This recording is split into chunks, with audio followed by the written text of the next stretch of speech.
Hey there, Chad here with another episode of Kerbal Space Program in 2021. This is episode 13C, and it is the third part of my manned mission to Minmus.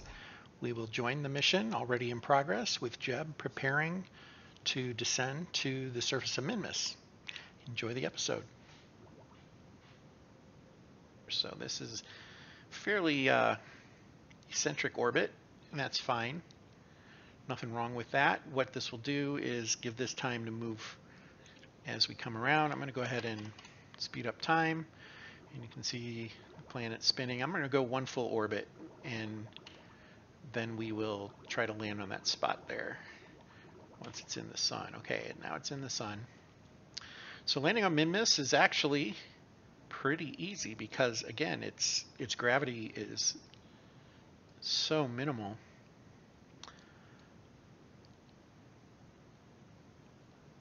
I don't even need to add a maneuver here. I mean, this is basically what we're going to do is we're going to set up retro. So he's holding retro right now.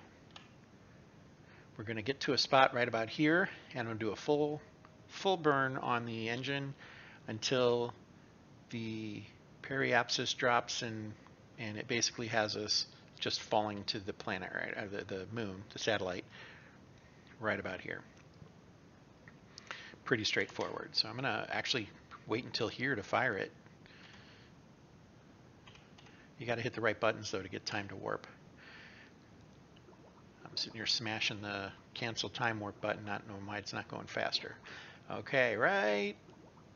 That'll do it. And then he's still holding retro, and we're lined up pretty well here. Not actually all that important. I just kind of want it close. Less maneuvering I have to do later, and we're firing the engine. So our path will come down, it's going to clip the planet, the satellite, and we're now in that salt flat. I just want it to be very much in that salt flat, like right about there.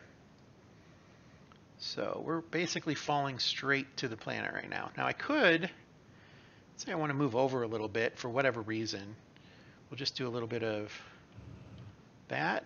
Oh, you know what? If I'm already past the apo there, which I am, I'd be actually firing into the planet, so that's not going to do what I was thinking it would. So we'll hold off on that. If I was on the other side of the apo, I could kind of spread that a little bit and move it more easily. What I can do is I can line myself up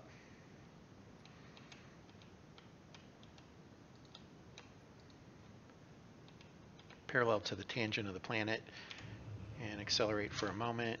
And then what we'll see is that moved me over a good distance. I mean, we're not falling straight down now. It's over here more. That's a lot of fuel, though, to use. This is going to be fine. This is a fine place to land. To do what I was doing, you're using more fuel than you have to. And again, typically when you're far from home, you don't want to use any more fuel than you have to. Okay, so we're going to start falling to the surface here. This should be the direction we're looking at. So we're going to set up retro. And I'm going to set my rotation. Again, not terribly important, but I just wanted to, one less thing to have to worry about later. I'm going to close that, and I'm going to open the landing gear. Two ways to do that. I can click the landing gear button here, or I can hit G. I'm going to go with G. All right, now because I'm using Kerbal Engineer Redux, I've got these two screens here, and this is the one I'm going to pay close attention to. Right now I'm falling at 31 meters a second. That's not that bad. The thrust on this engine, we can do that for just a second. Watch, this number will decline quickly. Boom. So I can kill off the speed with which it's falling very quickly. Right now we are looking at, let's see, I think I want surface impact in 3 minutes 46 seconds if we continue at this rate. So we got a while here. Also, there's a point where you can't accelerate time anymore. Go ahead and let it accelerate for a bit. And look, we're doing 10 times speed, and look at it's barely climbing the vertical speed, just almost nothing. I think once we're under 10,000 feet, though, it's still letting me warp. There's a point where it doesn't let you warp anymore. So just saved a couple of minutes there. We're down to 1:40 at this rate. It will take a little longer to actually land because we have to slow down, right? But this is actually looking really good. The sun is high overhead. We have achieved a world's first milestone. It's probably we're in the orbit of Minmus, and that's good. Okay, so I'm going to start to bleed off some of this. We're at 7,000 meters. This would be about 100 seconds. It's about 70 seconds with the acceleration. I'm going to go ahead and kill this. I want to get this down to, we're going to say maybe 25 for now. There we go. Now the other number that I'm paying close attention to is the horizontal speed. And the horizontal speed is how fast we're moving side to side across the land. So we can touch down at almost no speed, right? I can get this to literally to 0. If it goes plus, then I'm moving away from the planet. I don't want to do that right now. But you'll also notice even just a very little piece of acceleration, that's the smallest I can do, I'm slowing down my descent.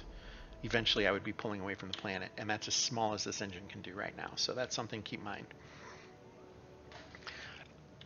I'm going to rotate this now that I'm falling virtually straight down so that the capsule is facing north.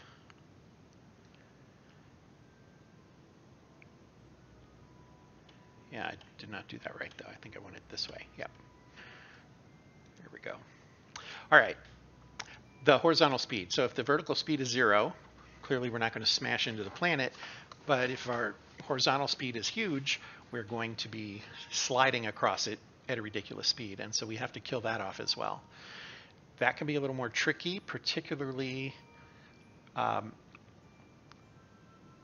when we're falling straight like we are now. This will be a little more difficult to kill off. In fact, right now it's accelerating it when I burn, which tells me we probably have to rotate this way a little bit. I'm not actually sure which way we're drifting. Okay, so it looks like, yeah, I'm going to have to, there we go. Yeah, that's killing off that rotation a lot.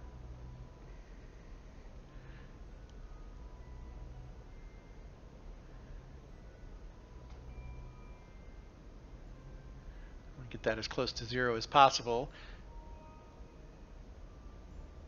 And one thing you'll notice is this is the target where I'm going to land. It's a projected target. We want this under 1 meter per second, and now we're measuring in millimeters now. And I went too far because that's what I do. We'll drift back this way just a hair. And the other thing is it's also drifting a little bit north-south, right? And I don't know exactly which one.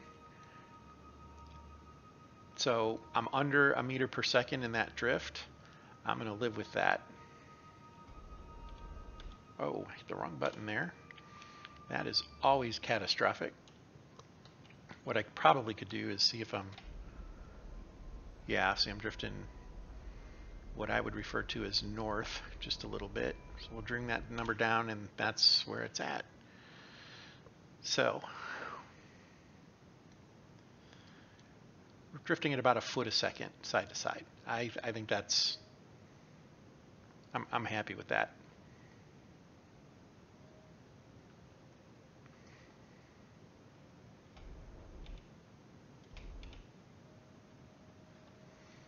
Okay. Here's our shadow over here. And that can help line us up as well.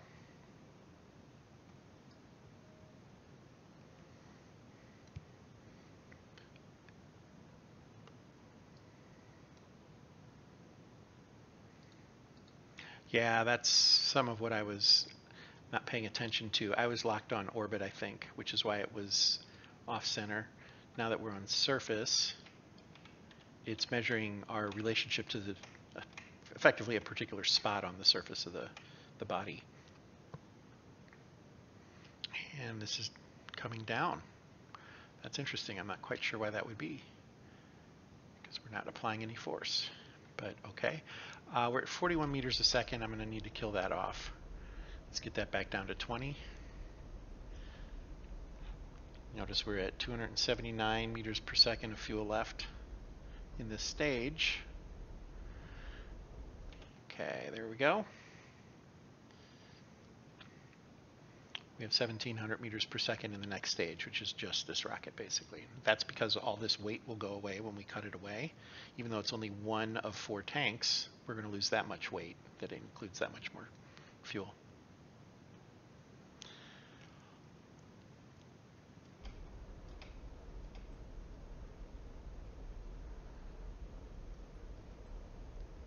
.20 meters per second. Okay, we will slow that way down once we're down to like 200 meters per second. I think from a safety perspective for NASA, we would be extremely reckless in approaching 200 meters of the planet at 26 meters per second. It's a video game, so we're not going to worry about that so much. All right, we're back up to 30 though, so we're gonna really kill that off. There we go, down to 7 meters per second. And I could do a full stop in, what about a second when I'm under 15 meters per second. So I'm sure one of these over here would tell me what my thrust would look like. Now that we're at 200 meters, we're going to slow this down. Now I say that NASA would consider this reckless, but at the same time I'm remembering that the lunar lander was moving at a pretty good clip at one point, side to side. I don't really remember the specifics, but when Armstrong landed, they had to go long because where they planned on landing was a rock field, and that wasn't going to work. They were afraid they would hit a 6-foot boulder and flip the limb over. Okay, now notice we're down to 2 millimeters per second adrift, and I can land under 6 meters a second of impact. So I could probably not throttle anymore at this point and be fine. There we are. We are on the surface. Boom. Now, you can't see where my eyes were. I was watching this stuff right here that entire time, and I have to say that might be the first time I've really paid that close attention to it for that long. I usually am watching the shadow to see how close I am, and I'll glance up at the vertical speed. I kind of flew that from instruments, which may not have been the smartest idea. Okay, so here what you'll see is science that we can do. As I said, we got a ton of science points coming, and I'm going to take advantage of every one of them that I can.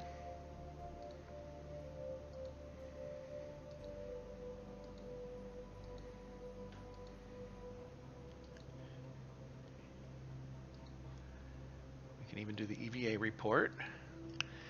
Jump back in, turn all those in, and I think that's going to be like 6 more reports, so we should be at 15. Oh, we are up to 20. That's right, we had a few in there already. So we have 20 science experiments complete right now. Now I think we've used all the material study and goo, so that's why they're grayed out. I have them, but they're used. We can open this. There is no atmosphere here, so it won't cause any drag. Yeah, all 3 of them are open. You can see that. So we're out of those. We can still use these if we need to, but it looks like it says it's 60 science. I think it's lying. I think it's 60 science that's in the container already. Otherwise, it would have told us that. So I guess what I can do is see if I can collect it. Yeah, it didn't collect, so it's already in there. And that's fine. All right, so a couple of things we're going to do. Jeb is going to get out, and he's going to set foot on the planet. On the body. He is out. Now would be a great time for some sort of inspirational speech from Jeb, but he's basically going to let go. I think first he's going to let go first, and then I'm going to hit R, which gives him his EVA suit, and I'm just going to gently drop him down to the surface. He could actually fall that distance without any problem at all. There he is. Okay, now this is funny. Jeb is going to jump.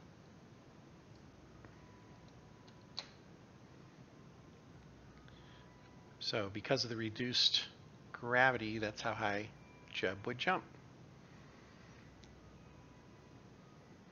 And that's a jump of about 3 meters per second initially. Okay, so when Jeb walks, weird things happen too. You can't just stop him because he's hopping, right? And of course he follows, okay, so now I'm using the A key. So each step is a big bound. And that's fine. It can become a little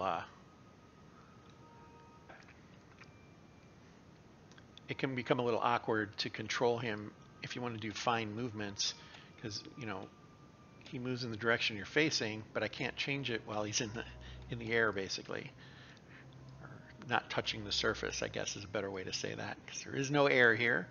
The other thing I can do is just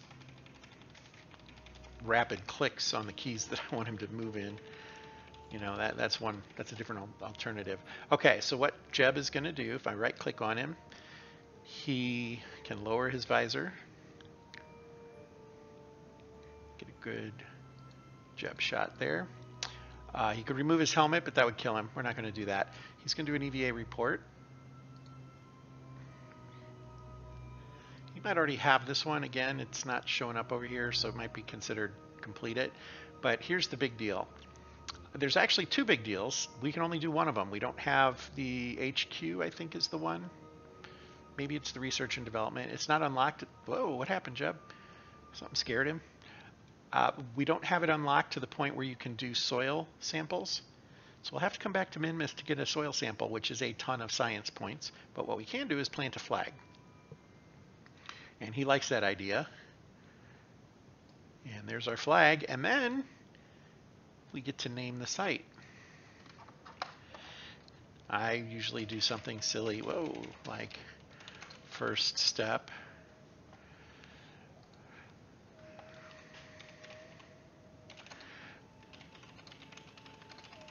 And I usually will put the time, which is up here if you do it right. Oh, of course I got the flight engineer in the way. So year 1, day 18.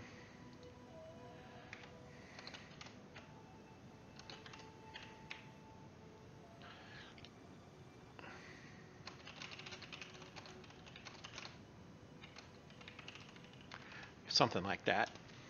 You could do all sorts of stuff there if you want. If you come back, you can, I believe you click on the flag and it allows you to see what the flag says. Yeah, read plaque. You can also take a flag down later. So there's a plaque forever embossed on Minmus where Jeb was. Congratulations, Jeb. Let's go ahead and move this back to mission time. Not that it actually matters much. Okay, so to get Jeb back onto the ship, a couple of options. We could run and jump. That is one way. I do not have ladders yet. There are ladders that you can get, and he could just basically run up there and climb up a ladder, and that would be perfect. I don't have those yet. So what I'm going to do is I'm going to get him lined up as best I can, and then he's going to use his EVA suit, and he can fly around a little bit. So I'm going to try to get him lined up. Now the one thing I have to control is altitude with the shift key. Control would push him down. Don't want to do that though. Gravity will take care of that for me. And then I just ever gently move forward and basically try to hold his attitude until he's close enough to do a grab on. And I think I got it. And then aboard. Jeb is back on the ship.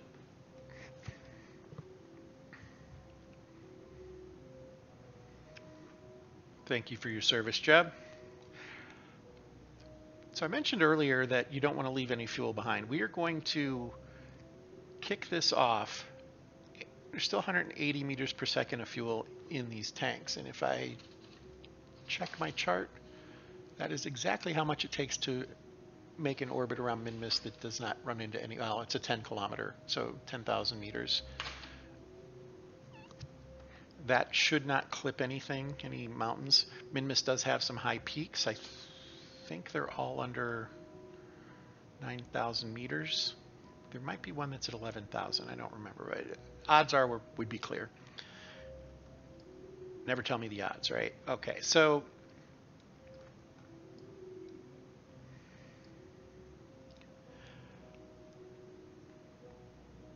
when we take off, we want to. I've seen conflicting conversations on the right way to depart. And I don't recall if Minmus is affected by this, but what I had seen is a lot of people say you should take off to the west. So you basically want to do a retro orbit. I don't know why though.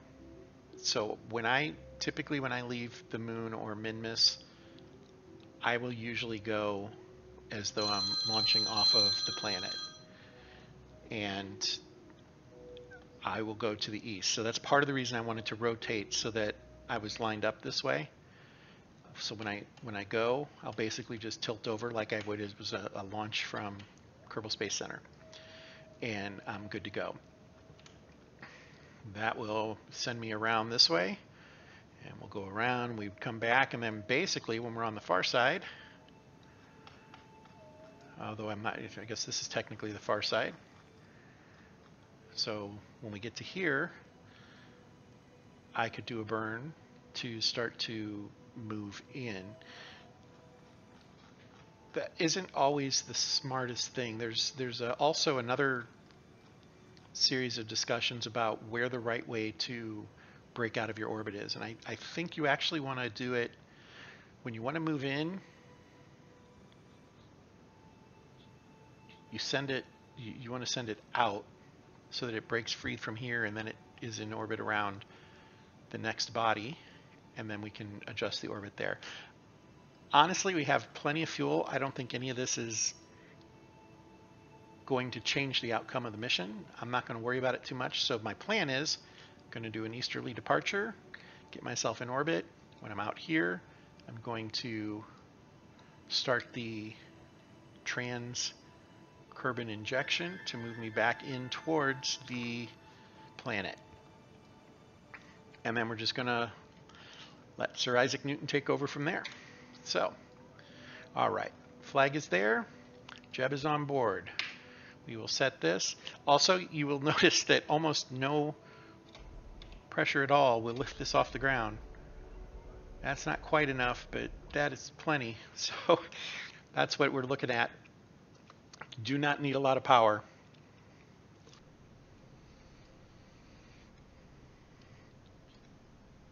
One last check to make sure I checked in all the science, and I did, because I will forget that. And here we go.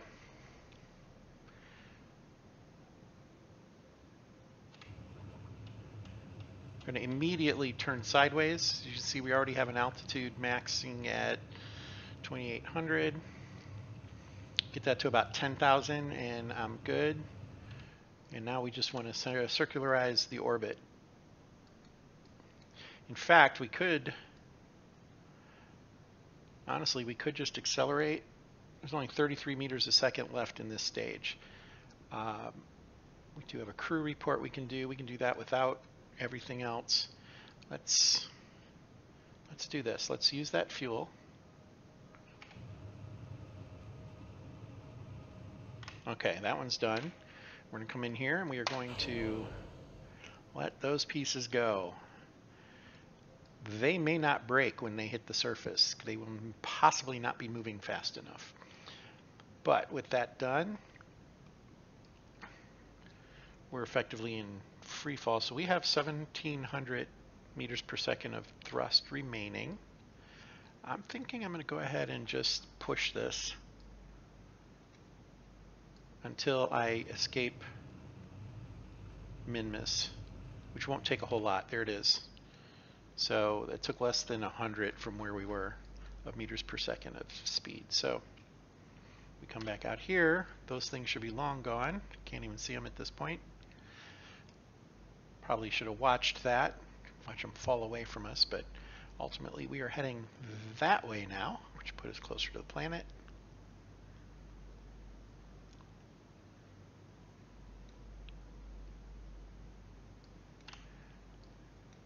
Okay, I'm going to fast forward.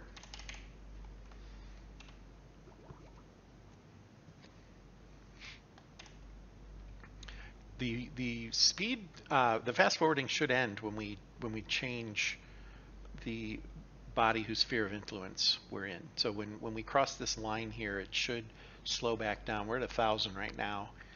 I'm going to go ahead and kick it up, and it should kill it to like 50. Yeah, there it is. So dropped it to 50, but we are now in the sphere of influence of the planet. And what I'm going to do is, it's 3 days away, but we're not in a hurry. I'm going to go ahead and I'm going to say warp to here if I can. I'm going to warp to the Perry. Oh, okay, so that was a mistake. Yeah, that was bad on me. I'm not quite sure what I thought I did there.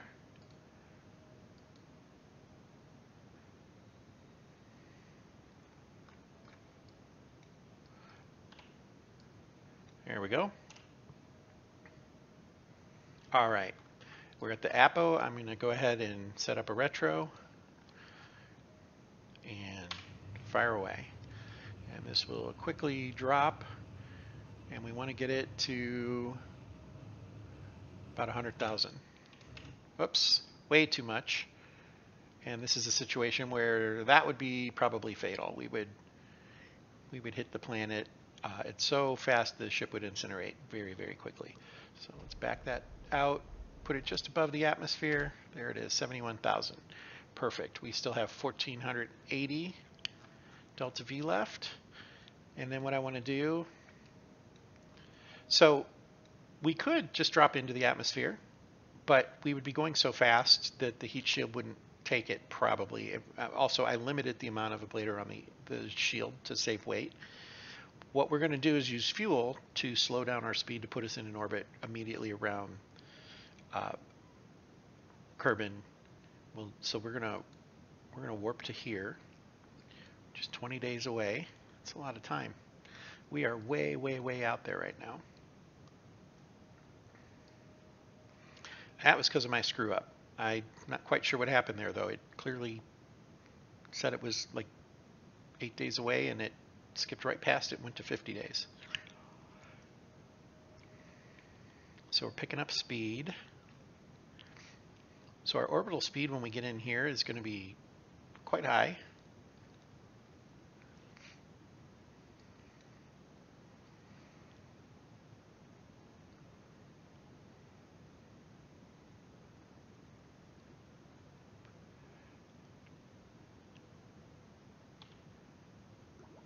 All right, so our orbital speed is 3,000 meters per second, and that's roughly what our surface speed is. What I want to do is another retro burn to basically just make this orbit as circular as possible without using every last drop of fuel. I'm willing to use up to 1,200 meters per second. So what I'll do is I'm going to go ahead and set a warp point here and bring this way, way, way, way down. That would put us at 82,000 meters. There, I did it. I said feet. It's a Perry here. So that's almost a circular orbit. It's really close. Let's go with that. It's a 47-second burn in 2.5 minutes, or 2 minutes rather. So 47 is going to be 23 seconds per side. Speed things up just a touch.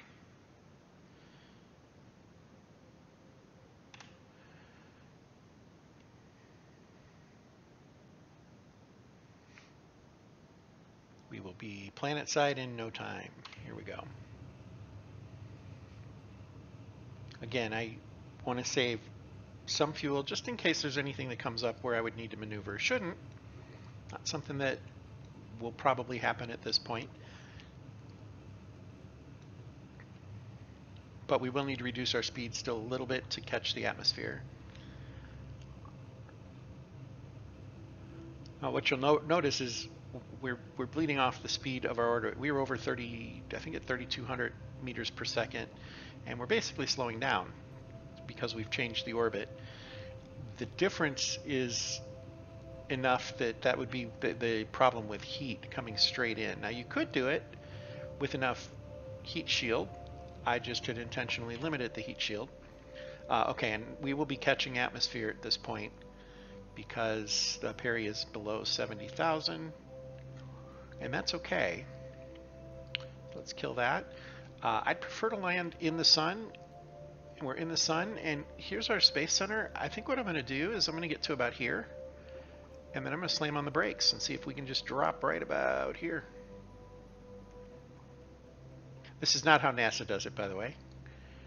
I'm assuming that would probably be evident to most people, but that's not how they do it. So, all right. And we will run retrograde, because all we're really wanting to do is slow down.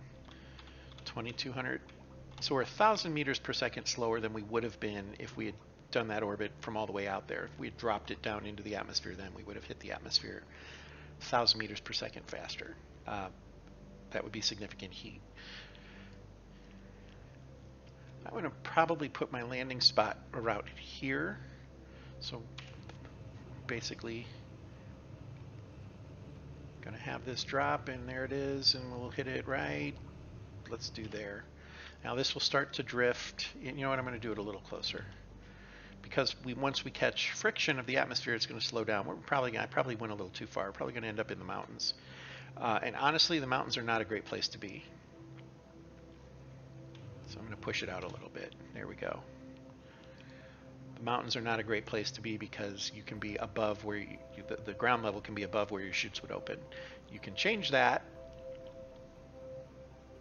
It's not a difficult change. In fact, let me show you how to do that just in case you ever need to.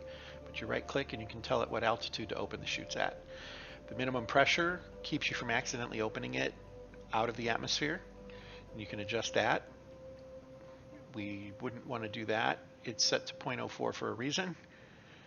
Go ahead and set it to 0.05. I think we're happy with that. And it is on safe deploy mode, I think is what it's called. Also, we don't need any of this. We have a little bit of fuel left, but we don't need it at this point. I think we can jettison the rest of the pack. Is there any? We could grab one more EVA. Let's go ahead and do that before it hits the atmosphere. There it is. Get back on board. Now he would bring that back with him, of course, but we'll go ahead and store it just because we've stored all the rest. So we're at 21 stored experiments. I'm going to close that. Don't need it anymore. And we are going to say goodbye to the service module. That's what we'll call that.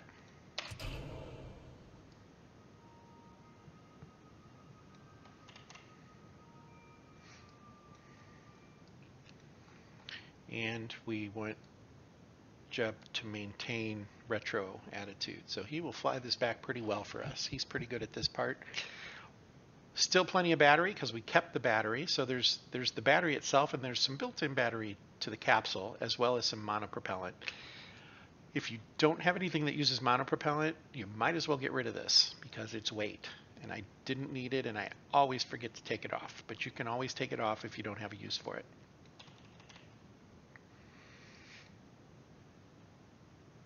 And our electric charge is looking good. I think the capsule holds 50 on its own. And we were well above 200, so we really didn't even need the battery, it looks like. Now if we come out here, you'll see our target is starting to slowly drift in. We're going to be really close to the Space Center. And I'm okay with that. Getting some heat now. So we will turn off vessel, I guess. We'll turn on heat. And we are through it. Look at that. We are really close to the Space Center. All right. Once our speed drops below 270 or so, I will open the main chute. Still have plenty of altitude. Let this come down as much as possible. There we go. And it should blossom right about now. Now notice, based on our speed, I had that open at 1,000. It actually finished opening at 400 meters. So you don't really want to challenge that 1,000 foot zone too terribly much. Now some of that could have been because I was still time warping. I did forget about that. But it is something to keep in mind.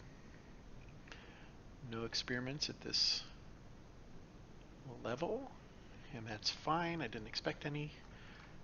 We have this a few times, and there is splashdown. I guess we could check one more time, make sure he doesn't have anything. Nope, we're good. Recover the vessel. We are done. That is our trip to Minmus. Successful recovery, and look at the science we're going to get here.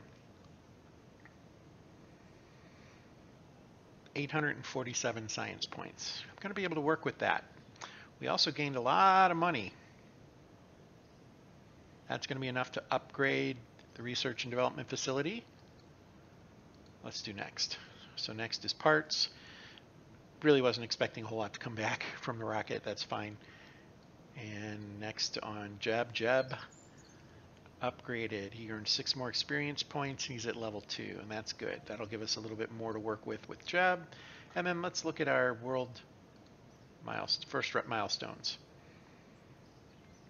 Initiated a flyby of Minmus, an orbit of Minmus, suborbital flight on Minmus, walked on Minmus, planted a flag on Minmus, escaped Minmus, returned home from Minmus, returned home after a flyby, after an orbit, so a lot of these are kind of duplication, I suppose. And we have gathered scientific information from Minmus. So that's quite a bit of money we made there. We will use that.